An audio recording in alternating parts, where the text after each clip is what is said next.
Hey guys, welcome to your channel. In this video, you will learn on how you can connect make.com with Go High Level.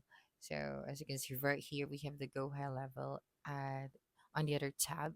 So right here, first thing that you should do is you just have to open any of your web browser, and then using the search bar at the top, you just have to search for make.com. That's right. And then right here, you can get started for free, or you can directly talk to sales and you'll be able to see here the pricing as well. So since we already have our account, I'm just going to log in. Okay, so after that, you just have to wait for a couple of seconds and you'll be able to see here now your dashboard.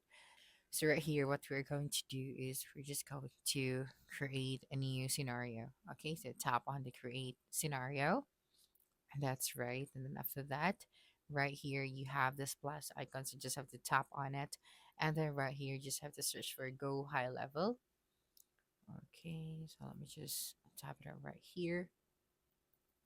Go High Level. Okay, so this one, so you just have to tap on it.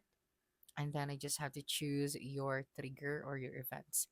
Okay, so for example, this one, so you just have to tap on it, and then I just have to create a connection. So you just have to tap on it, and then you just have to choose a connection type.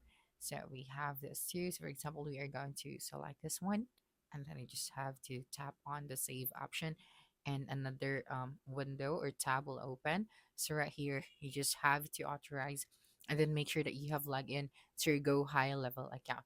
So after that, you just have to confirm and then approve the access, and you'd be able to connect your Make.com account with Go High Level. So that's it for this video. If you think this video helped you solve your concern, please subscribe, like this video, and leave your comment below. Bye.